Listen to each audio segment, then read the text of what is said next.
पूजा कुमावत, निकिता अंजना, रुचि कुमारी मीणा।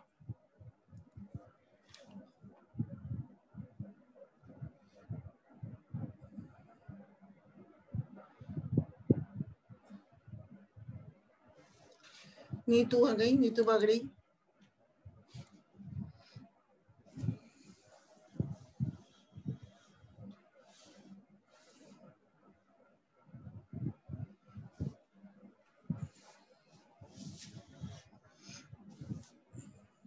अपन किसकी बात करेंगे? Ultra structure of chloroplast. उनको आ जान दो।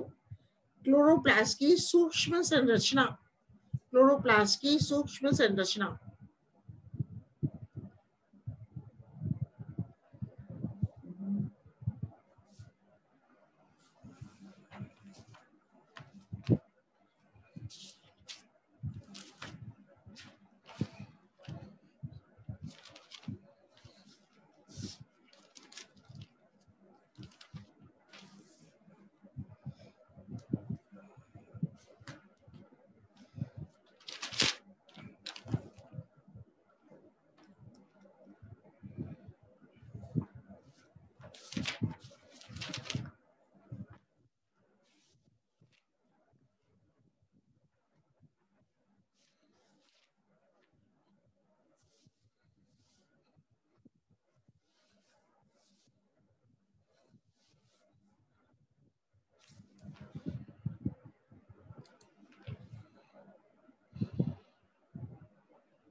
अनुष्का गौतम भी आ रही।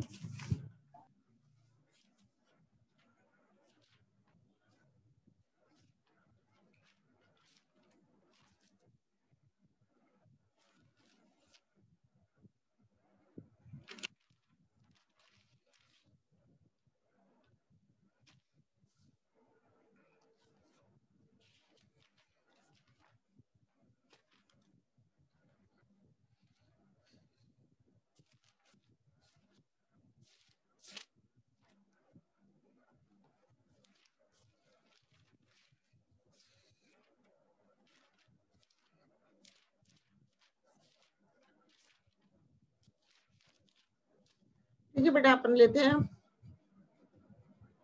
1 मिनट और देख लेते हैं।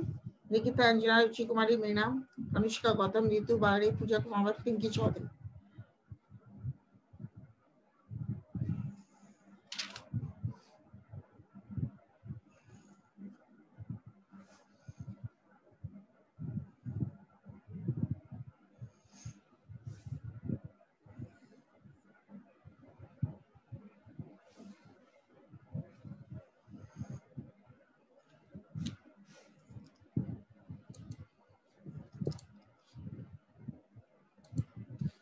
अब बात करते हैं आपसे ultra structure of chloroplast.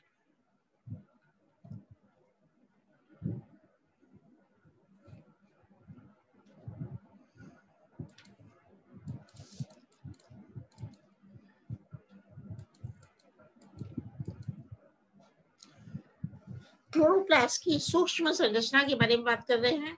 Ultra structure of chloroplast. तो क्लोरोप्लास्ट संरचना में जटिल होते हैं।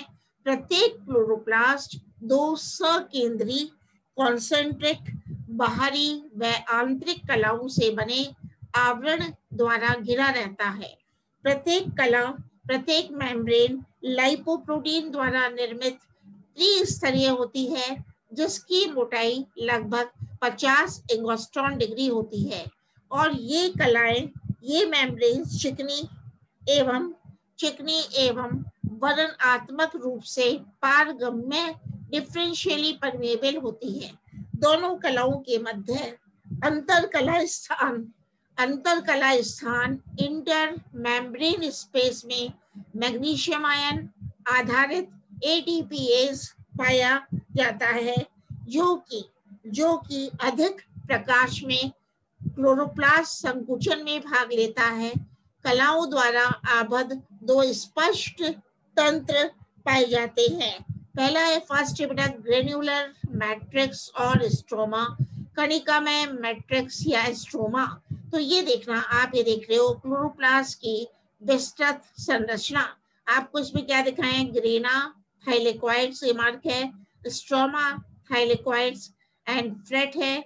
Granum in section outer membrane of the chloroplast inner membrane, these are the unit membranes।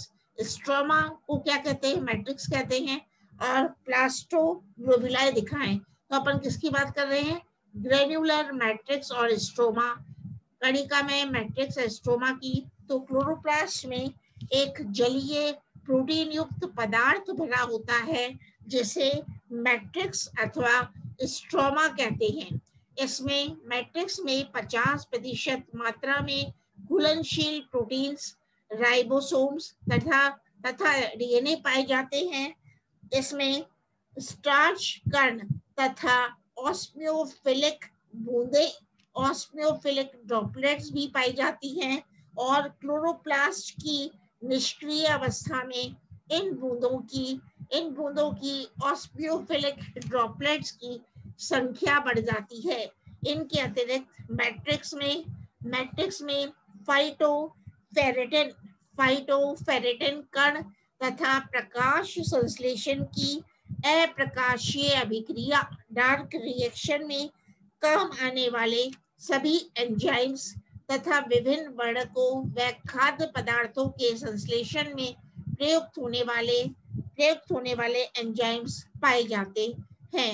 तो ऐसा माना जाता है कि ऑस्मियोफिलिक बूंदों में अतिरिक्त लिपिड्स संचित रहते हैं, मतलब ग्रीन ब्लड एटेल ने बताया। इसी प्रकार फाइटोफेरेटिन में हानि रहित लौह युक्त प्रोटीन्स पाए जाते हैं। तो अब सेकंड करते हैं, अपन क्या देखते हैं, ग्रेना फ्रेटवर्क सिस्टम और लेमिलर सिस्टम। ग्रेना फ्रेटवर्क तंत्र अथवा पटलिका तंत्र। तो इलेक्ट्रॉन माइक्रोस्कोप द्वारा ज्ञात होता है कि क्लोरोप्लास्ट में प्रकाश संश्लेषण, क्लोरोप्लास्ट में फोटोसिंथेसिस की क्रिया हेतु आवश्यक वर्णक लेमिलर सिस्टम को बनाने वाली चपटी प्लेटनुमा दोहरी झिल्ली से बनी हुई लेमिली पटलिकाओं में पाए जाते हैं, जिन्हें थाइलेकोइड्स भी कहा जाता है। तो संपूर्ण एक मिनट कोई आए, किसको एडमिट कर रहे हैं, संध्या मीना आई है। संपूर्ण पटलिका तंत्र मैट्रिक्स में धसा हुआ रहता है। तो हायर प्लांट्स उच्च पादपों के क्लोरोप्लास्ट में ये वर्णक पटलिका तंत्र के कुछ क्षेत्रों तक ही सीमित होते हैं। इन क्षेत्रों में थाइलेकोइड्स परतों के रूप में एक के ऊपर एक रखे हुए सिक्कों के ढेर के समान व्यवस्थित होकर एक विशिष्ट संरचना बनाती हैं, जिसे ग्रेनम कहते हैं। प्लूरल है, ग्रेना कहते हैं। तो ग्रेना में जैसे आप डायग्राम में देख रहे हो बेटा, ये है ग्रेना थाइलेकोइड्स, जो कि सिक्कों के समान अरेंज है। ये आप देख रहे हो, क्या बता रही हूँ, उच्च पादपों के क्लोरोप्लास्ट में ये वर्णक पटलिका क्षेत्र के कुछ क्षेत्रों तक ही सीमित होते हैं।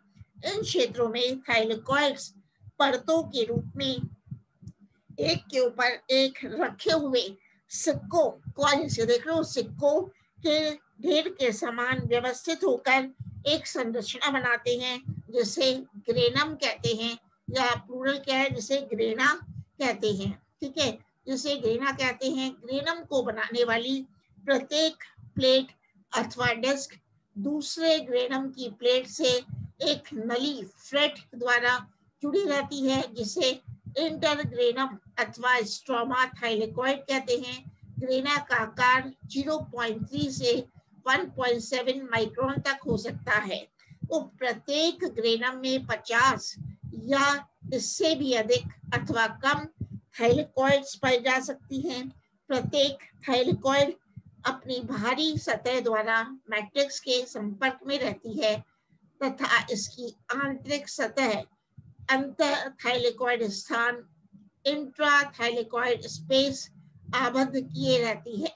तो थाइलेकोइड कला प्रकाश संश्लेषी वर्णकों वर्णकों व एंजाइम्स के लिए विस्तृत कला क्षेत्र लार्ज मेम्ब्रेन एरिया प्रदान करती है। इसकी कला को बनाने वाली प्रोटीन एवं लिपिड परतों के मध्य क्लोरोफिल अणुओं की परत पाई जाती है। प्रकाश संश्लेषण की प्रकाशीय अभिक्रिया लाइट रिएक्शन थैलेकॉइड में ही संपन्न होती है। मतलब जो लाइट रिएक्शन अपन पढ़ते हैं फोटोसिंथेसिस में, वो बेटा थाइलेकॉइड में पाया जाता है, थाइलेकॉइड में संपन्न होता है। इस क्रिया के फलस्वरूप बनने वाले उत्पाद एटीपी व अपचयित कोएंजाइम थाइलेकॉइड से मैट्रिक्स में विस्तृत हो जाते हैं तथा अप्रकाशीय अभिक्रिया डार्क रिएक्शन के दौरान कार्बन डाइऑक्साइड के स्थायीकरण में उपयोग में आ जाते हैं। तो यह अपन को क्या दिखाया है, एक ग्रेनम में थाइलेकॉइड्स की व्यवस्था प्रदर्शित की गई है। तो आप देख रहे हो ये तो एक ग्रेनम है, तो ग्रेनम थाइलेकॉइड है, फिर स्ट्रोमा थाइलेकॉइड है, और ये है फ्रेट और ये है स्ट्रोमा। ठीक है, ये वाला दिखाया गया है। अब अपन बात करते हैं क्वांटासोम परिकल्पना। क्वांटासोम कॉन्सेप्ट किसे कहते हैं, ये कभी कभी पूछ भी लेते हैं वाइवा में भी।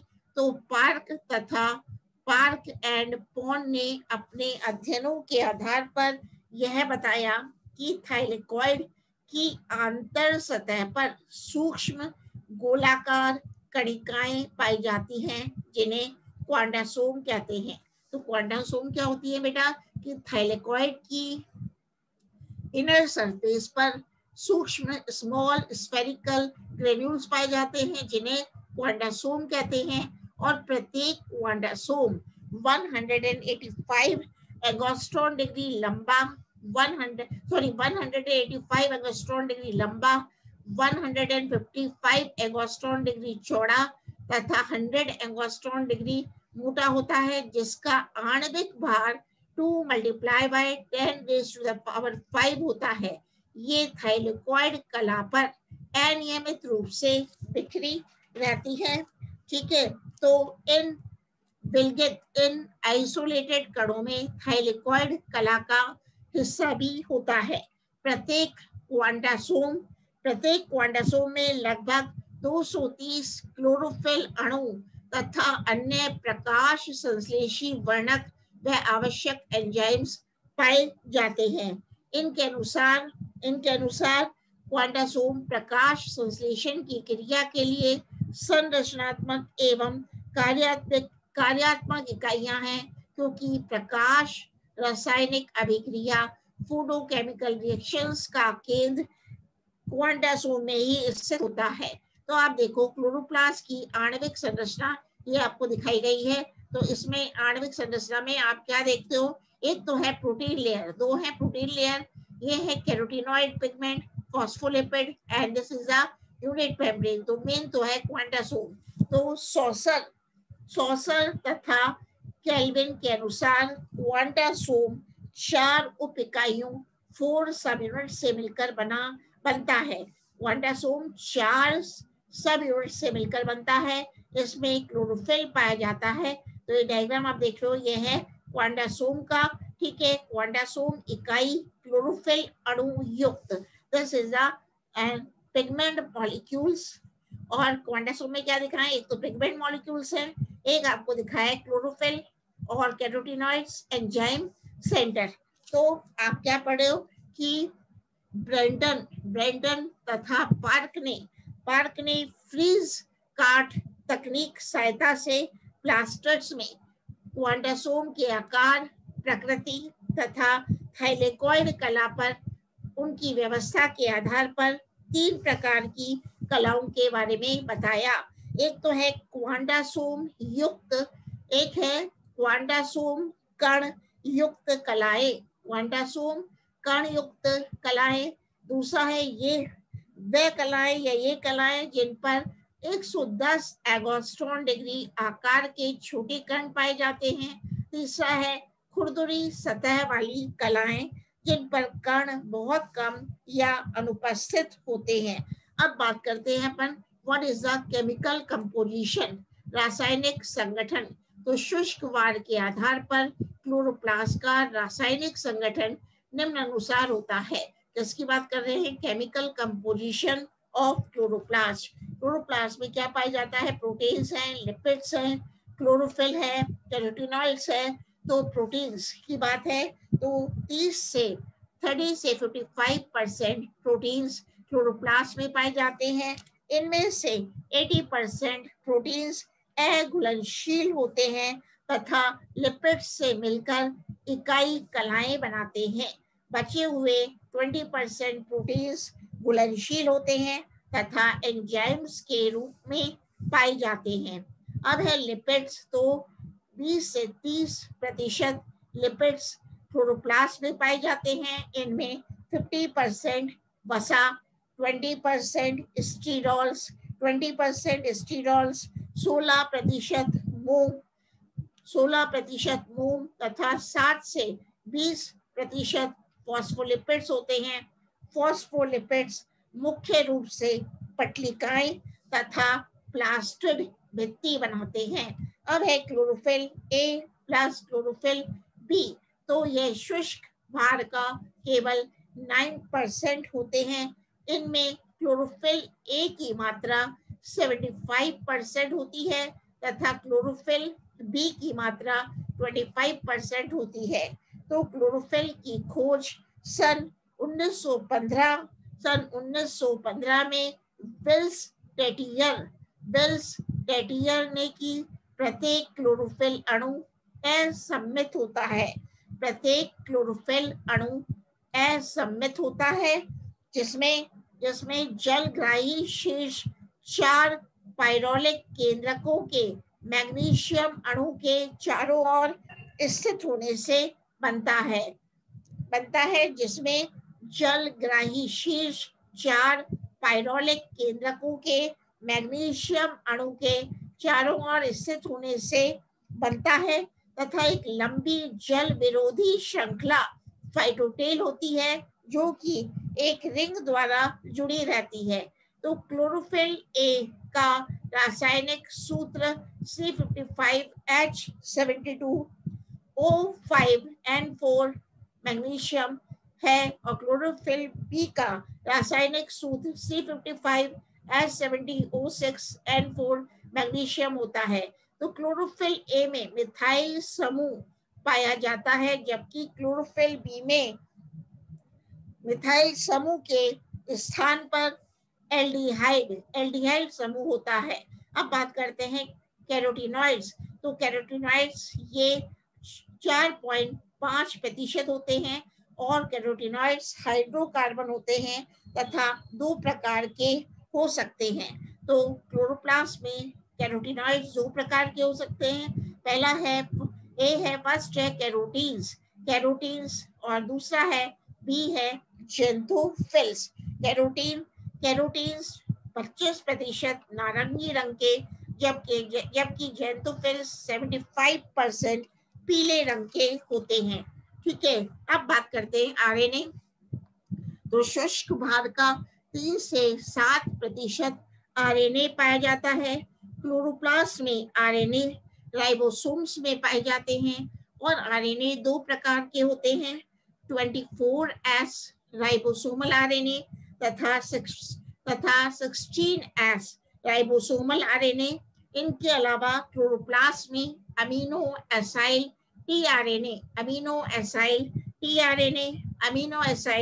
टीआरएनए सिंथेटेज तथा मिथियोनाइल टीआरएनए पाए जाते हैं। अब है डीएनए। तो 0.5% डीएनए क्लोरोप्लास्ट में पाया जाता है। रिस तथा प्लांट ने सर्वप्रथम क्लैमाइडोमोनास के क्लोरोप्लास्ट में डीएनए की उपस्थिति बताई। रिस तथा प्लॉट ने सबसे पहले सर्वप्रथम क्लैमाइडोमोनास नामक शैवाल के क्लोरोप्लास्ट में डीएनए की उपस्थिति बताई। क्लोरोप्लास्ट में पाया जाने वाला डीएनए जीवाणु डीएनए के समान वृत्ताकार नहीं होता। अभी तक क्लोरोप्लास्ट से केवल 150 माइक्रोन लंबा डीएनए का टुकड़ा अलग किया गया है। Woodcock and Morgan Woodcock and Morgan ने। यह डीएनए कोशिका द्रव्यी वंशागति में भाग लेता है। इनके अलावा क्लोरोप्लास्ट में साइटोक्रोम एफ 0.1%, विटामिन के 0.004% तथा अन्य खनिज जैसे magnesium, iron, copper, manganese, zinc तथा फास्फोरस सूक्ष्म मात्रा में पाए जाते हैं। राइबोसोम्स क्लोरोप्लास्ट में पाए जाने वाले अब करते हैं राइबोसोम्स क्या है। तो क्लोरोप्लास्ट में पाए जाने वाले राइबोसोम्स छोटे होते हैं। इनमें 23S व 16S RNAs पाए जाते हैं। तो मटर के नवोद्भिद के क्लोरोप्लास्ट में 62S प्रकार के राइबोसोम्स खोजे गए हैं। ये दो उप इकाइयां 46S व 32S से मिलकर बनते हैं। तो राइबोसोम्स प्रोटीन संश्लेषण के लिए आपस में जुड़कर पॉलीसोम्स बनाते हैं। विलगित क्लोरोप्लास्ट में डीएनए, आरएनए तथा प्रोटीन संश्लेषण की क्षमता होती है। अब बात करते हैं what are the functions of chloroplast. Chloroplast के कार्य, पहला है प्रकाश संश्लेषण, फोटोसिंथेसिस। तो सभी प्लास्टिड्स में से क्लोरोप्लास्ट का कार्य सबसे अधिक महत्वपूर्ण होता है, क्योंकि क्लोरोप्लास्ट ही वह कोशिकांग है जो कि प्रकाश संश्लेषण फोटोसिंथेसिस की क्रिया के केंद्र हैं। इस क्रिया के दौरान क्लोरोप्लास्ट में उपस्थित क्लोरोफिल अणु सूर्य ऊर्जा को फोटॉन्स के रूप में अवशोषित करते हैं तथा रासायनिक ऊर्जा में परिवर्तित कर देते हैं। ये रासायनिक ऊर्जा नए संश्लेषित होने वाले खाद्य पदार्थों में 6 कार्बन शर्कराओं में रासायनिक बंधों में संचित हो जाती है। इस क्रिया में जल तथा कार्बन डाइऑक्साइड उपयोग में लिए जाते हैं। रासायनिक बंधों में संचित ऊर्जा बाद में विभिन्न प्रकार के बड़े अणु जैसे पॉलीसेकेराइड्स, लिपिड्स, प्रोटीन्स तथा न्यूक्लिक एसिड्स को बनाने के काम आती हैं। तो इस क्रिया के उत्पाद स्वरूप जीवनदायिनी ऑक्सीजन निकलती है जो सभी जीवों को जीवित रखती है।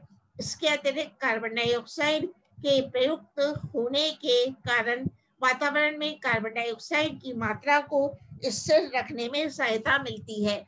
दूसरा फंक्शन है क्लोरोप्लास्ट का स्टोरेज ऑफ फूड मटेरियल्स, भोज्य पदार्थों का संचय। तो विभिन्न प्रकार के अवर्णी लवकों का मुख्य कार्य भोज्य पदार्थों का संचय करना होता है। ये संचित भोज्य पदार्थ बीज अंकुरण, सीड जर्मिनेशन व परिवर्धन के समय काम आते हैं। तीसरा फंक्शन है क्लोरोप्लास्ट का प्रोटीन सिंथेसिस, प्रोटीन संश्लेषण। तो क्योंकि क्लोरोप्लास्ट में राइबोसोम्स तथा स्वयं का डीएनए पाया जाता है, यह DNA messenger RNA, ribosomal RNA तथा ट्रांसफर आरएनए को कोडित करता है तथा राइबोसोम्स में संरचनात्मक प्रोटीन्स व राइबोसोमल प्रोटीन का भी संश्लेषण होता है। अब नेक्स्ट फंक्शन है क्लोरोप्लास्ट का कोशिका द्रव्यी वंशागति, साइटोप्लाज्मिक इनहेरिटेंस। तो माइटोकॉन्ड्रिया के समान क्लोरोप्लास्ट में भी जीन्स, डीएनए पाए जाते हैं। ये कोशिकांग वंशागत सूचनाओं को एक कोशिका से दूसरी कोशिका में पहुंचाते हैं। तो कोशिका विभाजन के दौरान प्लास्टिड्स सीधे ही पुत्री कोशिका में स्थानांतरित हो जाते हैं, जैसे कि मिराबिलिस के प्लास्टिड्स की वंशागति कोशिका द्रव्यी वंशागति का उदाहरण है। फिफ्थ फंक्शन इसका क्या है क्लोरोप्लास्ट का? नेक्स्ट फंक्शन क्या है? क्लोरोप्लास्ट किसमें हेल्प करती है? म्यूटेशन। उत्प्रेरण, तो कई बार क्लोरोप्लास्ट में पाए जाने वाले जीन डीएनए उत्प्रेरित हो जाते हैं। इसे प्लास्टिड म्यूटेशन कहते हैं, जिसके कारण प्लास्टिड्स के कार्य बदल जाते हैं। तो प्लास्टिड्स में पाए जाने वाले जीन प्लास्टोजीन्स कहलाते हैं। नेक्स्ट फंक्शन क्या है? क्लोरोप्लास्ट में क्रेब्स साइकिल, क्रेब्स चक्र तथा वसा अम्ल संश्लेषण में काम आने वाले एंजाइम्स पाए जाते हैं। तो ये हुई क्लोरोप्लास्ट की बात। अब लास्ट अपन ले लेते हैं इसमें origin and development of plastids, plastids की उत्पत्ति एवं परिवर्तन। तो प्लास्टिड्स हमेशा प्री एग्जिस्टिंग बॉडीज, प्लास्टिड्स हमेशा प्री एग्जिस्टिंग बॉडीज जिन्हें प्रोप्लास्टिड्स कहते हैं उनसे बनते हैं। तो प्रोप्लास्टिड्स छोटी गोलाकार धुरी झिल्ली आबद्ध काय हैं जिनका व्यास लगभग 0.5 माइक्रोन होता है। इनमें घना मैट्रिक्स भरा रहता है। जब इन प्रोप्लास्टिड्स को प्रकाश उपलब्ध होता है तो इनके आकार में वृद्धि होती है। मतलब जब प्रोप्लास्टिड्स को बेटा लाइट उपलब्ध होती है, प्रकाश उपलब्ध होता है, तो प्रोप्लास्टिड्स के आकार में वृद्धि होती है 1 माइक्रोन डायमीटर, तथा इनकी आंतरिक कला कई स्थानों पर अंतर्वलित होकर मैट्रिक्स में छोटी छोटी पुटिकाएं बनाती हैं, और ये पुटिकाएं संगलित फ्यूज होकर वयस्क प्लास्टिड कलाएं थाइलेकॉइड कहलाती हैं। ये पुटिकाएं फ्यूज होकर वयस्क प्लास्टिड कलाएं थाइलेकॉइड कहलाती हैं। क्लोरोप्लास्ट में थाइलेकॉइड कुछ क्षेत्रों में ढेर के रूप में व्यवस्थित होकर ग्रेना बनाती हैं। कुछ थाइलेकॉइड आपस में एक दूसरे से नलिकाओं द्वारा जुड़ जाती हैं। नलिकाओं को इंटरग्रेनल थाइलेकॉइड अथवा स्ट्रोमा लेमेली कहते हैं। क्या बता रहे हैं? कुछ जो थाइलेकॉइड्स हैं आपस में एक दूसरे से नलिकाओं द्वारा जुड़ जाती हैं। नलिकाओं को इंटरग्रेनल थाइलेकॉइड अथवा स्ट्रोमा लेमेली भी कहते हैं। तो अंधेरे में लेमेली फिर से पुटिकाओं में टूट जाती हैं तथा विपरीत परिवर्तन होने शुरू हो जाते हैं। यह क्रिया टिट्यूलेशन कहलाती है, जिसके परिणाम स्वरूप झिल्लियों का विखंडन हो जाता है। तो शैवाल, फड़ तथा एक बीजपत्री पौधों में परिपक्व प्लास्टिड्स विभाजित होकर नए प्लास्टिड्स बनाते हैं। ठीक है, तो ये है अपना इसका क्लोरोप्लास्ट का संरचना और origin of plastids, origin and development of plastids. तो बेटा अभी अपना जो कोर्स बचा है उसमें से किसी को कोई क्वेश्चन पूछना है तो पूछ लो बेटा। आज का तो हो गया बेटा, आज का लेक्चर तो हो गया क्लोरोप्लास्ट पे। अब अपना कोर्स कौन सा बचता है, किसी को डाउट है तो कोर्स है यूनिट 4 में कल अपन शुरू कर देंगे। Plant breeding work done on wheat and rice in India. Plant breeding work done on wheat and rice in India. थोड़ा सा इसके बारे में भी आपसे डिस्कस कर लेती हूँ। कौन सा है आपकी कोर्स में? भारत में गेहूं में किया गया प्रजनन कार्य, plant breeding work done on wheat in India. तो गेहूं भारतवर्ष में खाद्यान्न के रूप में उपयोग में आने वाली महत्वपूर्ण अनाज फसल है, जिसकी खेती लगभग 29 मिलियन एकड़ भूमि पर की जाती है। उपलब्ध जानकारी के आधार पर यह कहा जा सकता है कि दक्षिणी पश्चिमी एशिया इसका गेहूं का उद्भव क्षेत्र है, किंतु डॉक्टर वीपी पाल के अनुसार सिंधु घाटी सभ्यता के अवशेषों से ज्ञात होता है कि प्राचीन काल में आर्यन लोगों द्वारा गेहूं के अनाज की खेती भारत के उत्तरी पश्चिमी भागों में की जाती थी। तो अपना ये लास्ट यूनिट में है, ये भी आपके कोर्स में है। क्या बता रही हूँ? Plant breeding work done on wheat and rice in India, मतलब ग्रीन रिवॉल्यूशन। तो वर्तमान समय में विश्व में गेहूं की कुल उत्पादित मात्रा का 3.5% भाग भारत में उत्पादित किया जाता है। अनाज की फसल उगाए जाने वाले कुल क्षेत्र के लगभग 14% भाग में गेहूं की खेती की जाती है। तो गेहूं इसे क्या कहते हैं, बॉटनिकल नेम ट्रिटिकम। गेहूं ट्रिटिकम की अभी तक ज्ञात 18 जातियों में से 5 प्रजातियां भारत में उगाई जाती हैं। इनमें से ट्रिटिकम एस्टिवम प्रमुख रूप से भारत के उत्तरी भाग में उत्पादित की जाती है। तो गेहूं की जो प्रमुख वैरायटी है वो है, स्पीसीज है ट्रिटिकम एस्टिवम, और ये भारत के उत्तरी भाग में उत्पादित की जाती है। ट्रिटिकम एस्टिवम को ब्रेड वीट भी कहते हैं। और गेहूं की अन्य प्रजातियां जैसे ट्रिटिकम डूरम, ट्रिटिकम डाइकोकम तथा ट्रिटिकम स्फीरोकोकम, ट्रिटिकम स्फीरोकोकम की खेती भारत के केंद्रीय, पश्चिमी व दक्षिणी भागों में की जाती है। तो गेहूं ट्रिटिकम पोएसी कुल का पादप है। किस फैमिली में आता है, पोएसी कुल का पादप है। तथा गेहूं प्रमुख खाद्यान्न के रूप में भारत के विभिन्न राज्यों, उत्तर प्रदेश, पंजाब, मध्य प्रदेश, महाराष्ट्र, बिहार, राजस्थान आदि में उत्पादित किया जाता है। तो भारत में सर्वप्रथम गेहूं पर प्रजनन कार्य डॉक्टर एल्बर्ट द्वारा भारतीय कृषि अनुसंधान संस्थान पूसा बिहार में शुरू किया गया। बस यही बात कर रहे हैं आज, कल से इसी पे करेंगे। तो भारत में सर्वप्रथम गेहूं पर प्रजनन कार्य ब्रीडिंग वर्क डॉक्टर एल्बर्ट द्वारा भारतीय कृषि अनुसंधान संस्थान पूसा बिहार में शुरू किया गया। उसके पश्चात यह संस्थान दिल्ली में पुनः स्थापित हो गई, जहां पर गेहूं में प्रजनन कार्य अभी भी जारी है। तो सन 1935 में विभिन्न वैज्ञानिकों द्वारा पादप प्रजनन के क्षेत्र में अधिक ध्यान इस बात पर केंद्रित किया गया कि गेहूं की रोग प्रतिरोधक किस्में विकसित की जाएं। ठीक है बेटा, इस तरह से है ये।